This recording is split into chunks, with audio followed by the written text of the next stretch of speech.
Olá a todos, sejam mais uma vez muito bem-vindos ao canal Estudo Espírita. Neste vídeo iniciaremos o estudo da segunda parte de O Livro dos Espíritos. O capítulo 1 trata dos espíritos e sua natureza. Como este capítulo é um pouco extenso, vamos dividi-lo em duas partes, assim o vídeo não fica grande demais. Hoje veremos os seguintes tópicos: origem e natureza dos espíritos, mundo normal primitivo, forma e ubiquidade dos espíritos, perispírito, diferentes ordens de espíritos, escala espírita, terceira ordem espíritos imperfeitos. E no vídeo seguinte veremos o restante dos tópicos. E antes de iniciarmos, não esqueça de se inscrever no canal, isso nos ajuda muito. E agora vamos ao estudo. Origem e natureza dos espíritos. Questão 76. Que definição se pode dar dos espíritos? Pode dizer-se que os espíritos são os seres inteligentes da criação. Povoam o universo, fora do mundo material. Nota: a palavra espírito é empregada aqui para designar as individualidades dos seres extracorpóreos e não mais o elemento inteligente do universo. Questão 77. Os espíritos são seres distintos da divindade ou serão simples emanações ou porções desta, e por isto, denominados filhos de Deus? Meu Deus! São obra de Deus, exatamente como uma máquina e do homem que a fabrica. Esta máquina e obra do homem, não é o próprio homem. Sabes que, quando faz alguma coisa bela, útil, o homem lhe chama sua filha, criação sua. Pois bem, o mesmo se dá com relação a Deus, somos seus filhos, pois que somos obra sua. Questão 78. Os espíritos tiveram princípio ou existem, como Deus, de toda a eternidade? Se não tivessem tido princípio, seriam iguais a Deus, quando, ao invés, são criação sua e se acham submetidos à sua vontade. Deus existe de toda a eternidade, e incontestável. Quanto, porém, ao modo por que nos criou e em que momento fez, nada sabemos. Podes dizer que não tivemos princípio, se quiseres com isso significar que, sendo eterno, Deus há de ter sempre criado ininterruptamente. Mas quando e como cada um de nós foi feito, repito-te, nenhum o sabe, aí que está o mistério. Questão 79. Pois que há dois elementos gerais no universo, o elemento inteligente e o elemento material, poder-se-á dizer que os espíritos são formados do elemento inteligente, como os corpos inertes o são do elemento material? Evidentemente. Os espíritos são a individualização do princípio inteligente, como os corpos são a individualização do princípio material. A época e o modo por que essa formação se operou é que são desconhecidos. Questão 80. A criação dos espíritos é permanente ou só se deu na origem dos tempos? É permanente. Quer dizer, Deus jamais deixou de criar. Questão 81.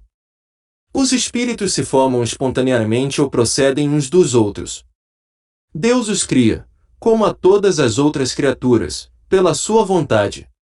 Mas repito ainda uma vez, a origem deles é mistério. Questão 82. Será certo dizer-se que os espíritos são imateriais? Como se pode definir uma coisa, quando faltam termos de comparação e com uma linguagem deficiente? Pode um cego de nascença definir a luz? Imaterial não é bem o termo, incorpóreo seria mais exato, pois deves compreender que, sendo uma criação, o espírito há de ser alguma coisa. É a matéria quintessenciada, mas sem analogia para vós outros, é tão etérea que escapa inteiramente ao alcance dos vossos sentidos.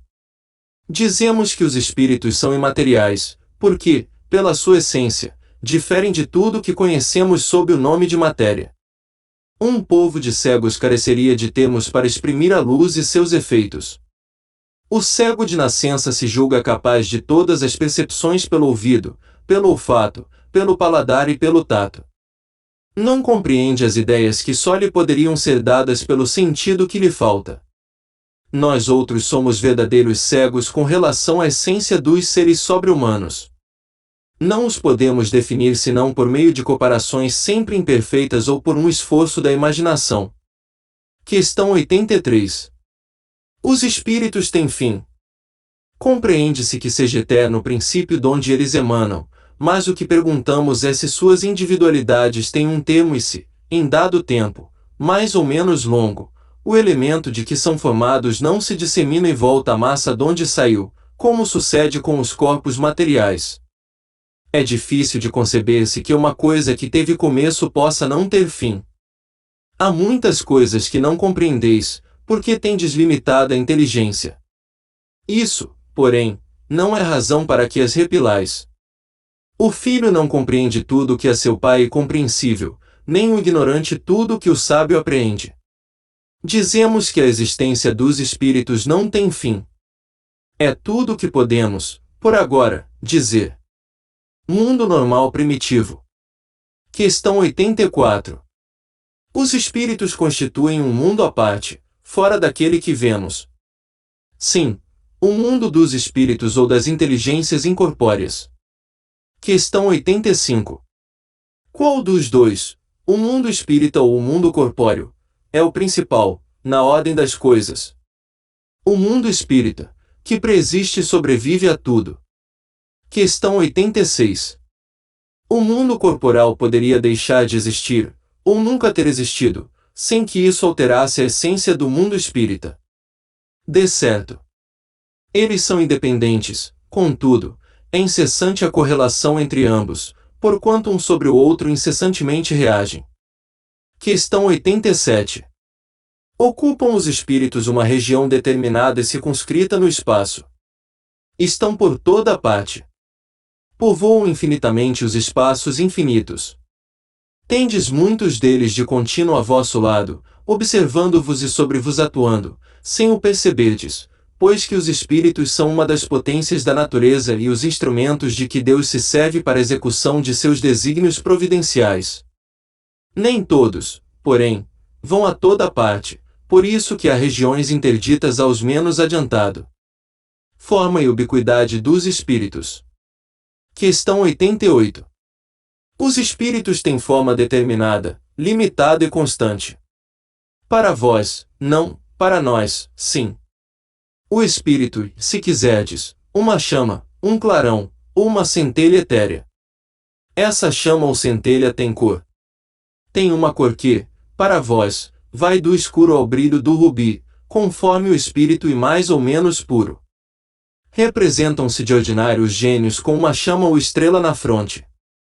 É uma alegoria, que lembra a natureza essencial dos espíritos. Colocam-na no alto da cabeça, porque aí está a sede da inteligência. Questão 89. Os espíritos gastam algum tempo para percorrer o espaço. Sim, mas fazem-no com a rapidez do pensamento. O pensamento não é a própria alma que se transporta. Quando o pensamento está em alguma parte, a alma também aí está, pois que é a alma que pensa. O pensamento é um atributo. Questão 90. O espírito que se transporta de um lugar a outro tem consciência da distância que percorre e dos espaços que atravessa ou é subitamente transportado ao lugar aonde quer ir. Dá-se uma e outra coisa. O espírito pode perfeitamente, se o quiser, inteirar-se da distância que percorre, mas também essa distância pode desaparecer completamente, dependendo isso da sua vontade, bem como da sua natureza mais ou menos depurada. Questão 91. A matéria opõe obstáculo aos espíritos? Nenhum. Eles passam através de tudo. O ar, a terra, as águas e até mesmo o fogo lhes são igualmente acessíveis. Questão 92. Têm os espíritos o dom da ubiquidade? Por outras palavras, um espírito pode dividir-se, ou existir em muitos pontos ao mesmo tempo. Não pode haver divisão de um mesmo espírito, mas cada um é um centro que irradia para diversos lados. Isso é que faz parecer estar um espírito em muitos lugares ao mesmo tempo. Vês o Sol? É um somente. No entanto, irradia em todos os sentidos e leva muito longe seus raios. Contudo, não se divide. Todos os espíritos irradiam com igual força. Longe disso. Essa força depende do grau de pureza de cada um. Cada espírito é uma unidade indivisível, mas cada um pode lançar seus pensamentos para diversos lados, sem que se fracione para tal efeito. Nesse sentido unicamente é que se deve entender o dom da ubiquidade atribuído aos espíritos. Dá-se com eles o que se dá com uma centelha, que projeta longe a sua claridade e pode ser percebida de todos os pontos do horizonte, ou, ainda, o que se dá com um homem que, sem mudar de lugar e sem se fracionar, transmite ordens, sinais e movimento a diferentes pontos. Perispírito. Questão 93. O espírito, propriamente dito, nenhuma cobertura tem, ou, como pretendem alguns, está sempre envolto numa substância qualquer. Envolve uma substância, vaporosa para os teus olhos, mas ainda bastante grosseira para nós, assaz vaporosa, entretanto, para poder elevar-se na atmosfera e transportar-se aonde queira. Envolvendo o germe de um fruto, ao perisperma, do mesmo modo, uma substância que, por comparação, se pode chamar perispírito, serve de envoltório ao espírito propriamente dito. Questão 94. De onde tira o espírito o seu invólucro semimaterial? Do fluido universal de cada globo, razão porque não é idêntico em todos os mundos. Passando de um mundo a outro, o espírito muda de envoltório, como mudais de roupa. Assim, quando os espíritos que habitam mundos superiores vêm ao nosso meio, tomam um perispírito mais grosseiro. É necessário que se revistam da vossa matéria, já o dissemos. Questão 95. O invólucro semimaterial do espírito tem formas determinadas e pode ser perceptível. Tem a forma que o espírito queira. É assim que este vos aparece algumas vezes, quer em sonho, quer no estado de vigília, e que pode tomar forma visível, mesmo palpável. Diferentes ordens de espíritos. Questão 96. São iguais os espíritos, ou há entre eles qualquer hierarquia? São de diferentes ordens, conforme o grau de perfeição que tenham alcançado. Questão 97. As ordens ou graus de perfeição dos espíritos são em número determinado. São ilimitadas em número, porque entre elas não há linhas de demarcação traçadas como barreiras, de sorte que as divisões podem ser multiplicadas ou restringidas livremente. Todavia, considerando-se os caracteres gerais dos espíritos, elas podem reduzir-se a três principais. Na primeira, colocar-se os que atingiram a perfeição máxima, os puros espíritos. Formam a segunda os que chegaram ao meio da escala, o desejo do bem é o que neles predomina. Pertencerão a terceira os que ainda se acham na parte inferior da escala, os espíritos imperfeitos. A ignorância, o desejo do mal e todas as paixões, mas que lhes retardam o progresso, eis o que os caracteriza. Questão 98. Os espíritos da segunda ordem, para os quais o bem constitui a preocupação dominante, têm o poder de praticá-lo.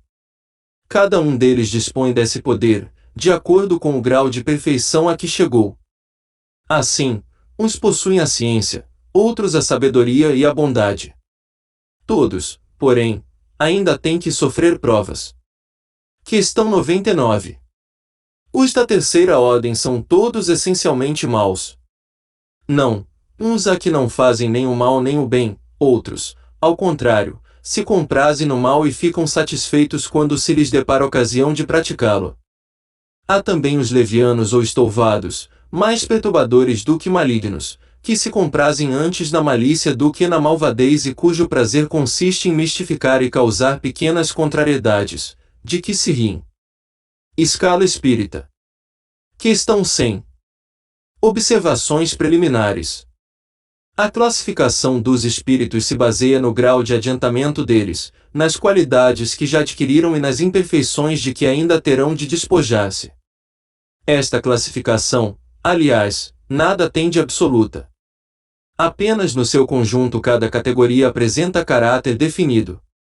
De um grau a outro a transição é insensível, e, nos limites extremos, os matizes se apagam, como nos reinos da natureza, como nas cores do arco-íris, ou, também, como nos diferentes períodos da vida do homem. Podem, pois, formar-se maior ou menor número de classes, conforme o ponto de vista donde se considere a questão. Dá-se aqui o que se dá com todos os sistemas de classificação científica, que podem ser mais ou menos completos, mais ou menos racionais, mais ou menos cômodos para a inteligência. Sejam, porém, quais forem, em nada alteram as bases da ciência. Assim, é natural que inquiridos sobre este ponto, hajam os espíritos divergido quanto ao número das categorias, sem que isto tenha valor algum. Entretanto, não faltou quem se agarrasse a esta contradição aparente, sem refletir que os espíritos nenhuma importância ligam ao que é puramente convencional. Para eles, o pensamento é tudo.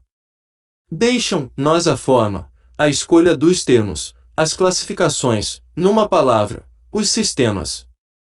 Façamos ainda uma consideração que se não deve jamais perder de vista, a de que entre os espíritos, do mesmo modo que entre os homens, há os muito ignorantes, de maneira que nunca serão demais as cautelas que se tomem contra a tendência a crer que, por serem espíritos, todos devam saber tudo. Qualquer classificação exige método, análise e conhecimento aprofundado do assunto. Ora, no mundo dos espíritos, os que possuem limitados conhecimentos são, como neste mundo, os ignorantes, os inaptos a aprender uma síntese, a formular um sistema. Só muito imperfeitamente percebem ou compreendem uma classificação qualquer. Consideram da primeira categoria todos os espíritos que lhes são superiores, por não poderem apreciar as gradações de saber, de capacidade e de moralidade que os distinguem, como sucede entre nós a um homem rude com relação aos civilizados. Mesmo os que sejam capazes de tal apreciação podem mostrar-se divergentes, quanto às particularidades, conforme os pontos de vista em que se achem, sobretudo se trata de uma divisão, que nenhum cunho absoluto apresente. Linneu, Jussieu e Tournefort tiveram cada um o seu método, sem que a botânica houvesse em consequência experimentado modificação alguma. E que nenhum deles inventou as plantas, nem seus caracteres. Apenas observaram as analogias, segundo as quais formaram os grupos ou classes. Foi assim que também nos procedemos. Não inventamos os espíritos, nem seus caracteres. Vimos e observamos, julgamo-los pelas suas palavras e atos, depois os classificamos pelas semelhanças, baseando-nos em dados que eles próprios nos forneceram. Os espíritos, em geral, admitem 3 categorias principais, ou 3 grandes divisões. Na última, a que fica na parte inferior da escala, estão os espíritos imperfeitos, caracterizados pela predominância da matéria sobre o espírito e pela propensão para o mal. Os da segunda se caracterizam pela predominância do espírito sobre a matéria e pelo desejo do bem, são os bons espíritos. A primeira, finalmente, compreende os espíritos puros, os que atingiram o grau supremo da perfeição. Esta divisão nos pareceu perfeitamente racional e com caracteres bem positivados. Só nos restava pôr em relevo, mediante subdivisões em número suficiente, os principais matizes do conjunto. Foi o que fizemos, com o concurso dos espíritos, cujas benévolas instruções jamais nos faltaram. Com o auxílio desse quadro, fácil será determinar-se a ordem, assim como o grau de superioridade ou de inferioridade dos que possam entrar em relações conosco é, por conseguinte, o grau de confiança ou de estima que mereçam. É, de certo modo, a chave da ciência espírita, porquanto só ele pode explicar as anomalias que as comunicações apresentam, esclarecendo-nos acerca das desigualdades intelectuais e morais dos espíritos. Faremos, todavia, notar que estes não ficam pertencendo, exclusivamente, a tal ou tal classe.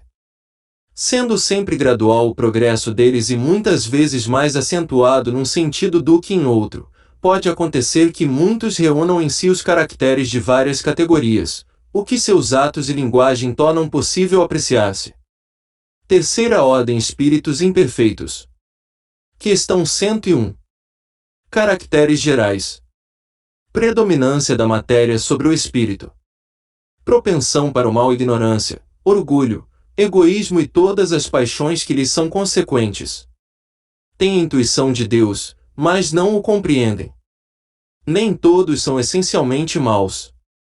Em alguns há mais leviandade, irreflexão e malícia do que verdadeira maldade.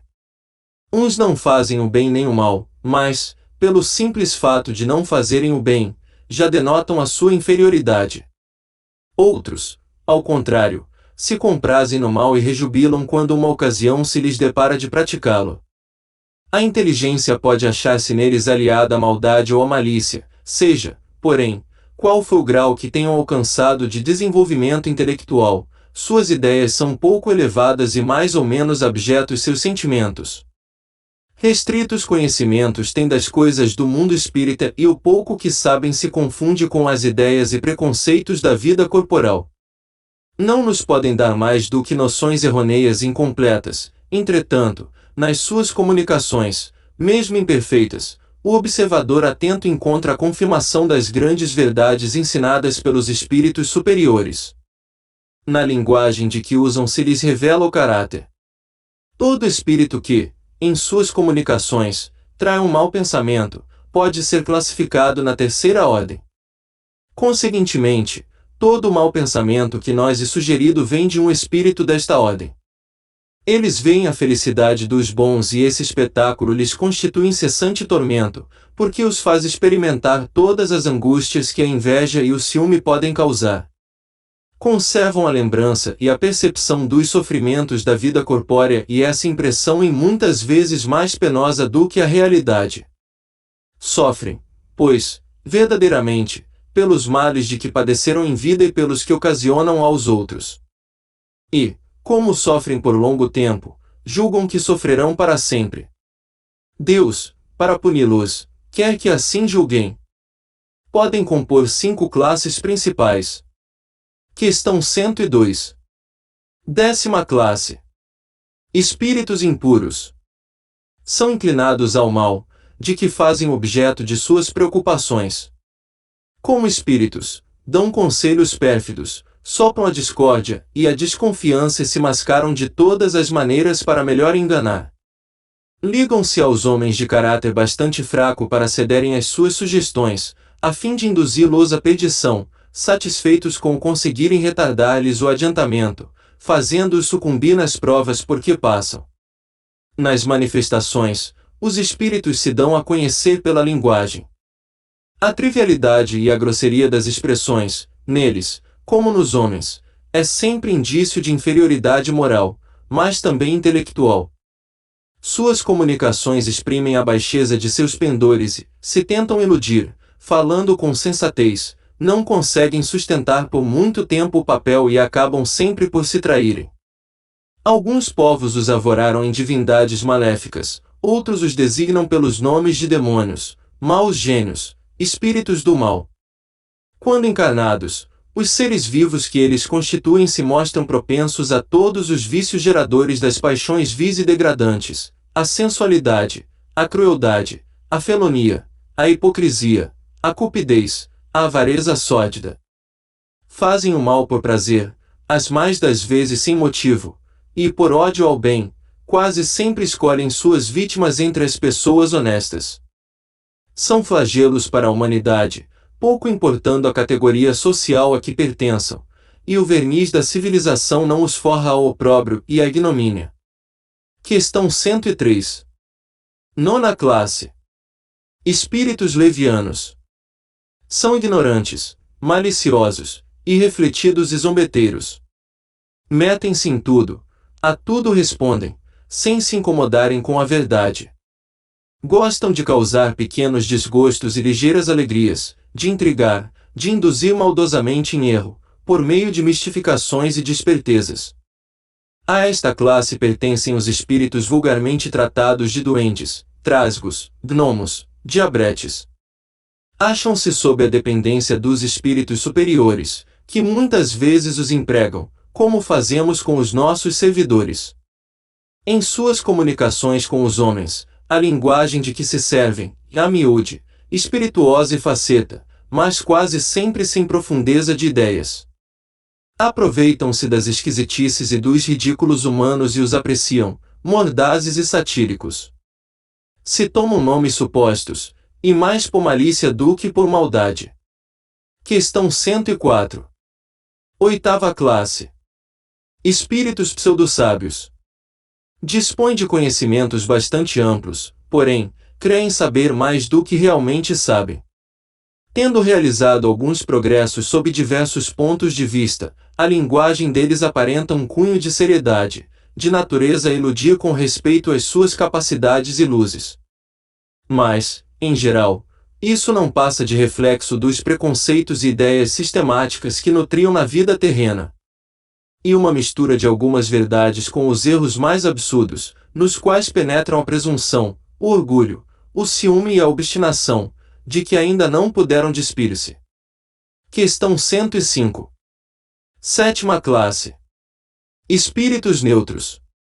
Nem bastante bons para fazerem o bem, nem bastante maus para fazerem o mal, pendem tanto para um, como para o outro e não ultrapassam a condição comum da humanidade, quer no que concerne à moral, quer no que toca à inteligência.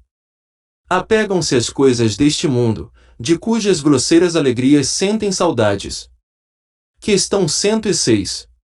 Sexta classe. Espíritos batedores e perturbadores. Estes espíritos, propriamente falando, não formam uma classe distinta pelas suas qualidades pessoais. Podem caber em todas as classes da terceira ordem. Manifestam geralmente sua presença por efeitos sensíveis e físicos, como pancadas, movimento e deslocamento anormal de corpos sólidos, agitação do ar, etc. Afiguram-se, mais do que outros, presos à matéria. Parecem ser os agentes principais das vicissitudes dos elementos do globo, quer atuem sobre o ar, a água, o fogo, os corpos duros, quer nas entranhas da terra. Reconhece-se que esses fenômenos não derivam de uma causa fortuita ou física, quando denotam caráter intencional e inteligente. Todos os espíritos podem produzir tais fenômenos, mas os de ordem elevada os deixam de ordinário, como atribuições dos subalternos, mais aptos para as coisas materiais do que para as coisas da inteligência. Quando julgam úteis as manifestações desse gênero, lançam mão destes últimos como seus auxiliares. E chegamos ao fim de mais um vídeo. Obrigado por ficar até o fim. Antes de fechar, verifique se já se inscreveu em nosso canal e não se esqueça de deixar um like. No próximo vídeo encerraremos este capítulo. Até lá!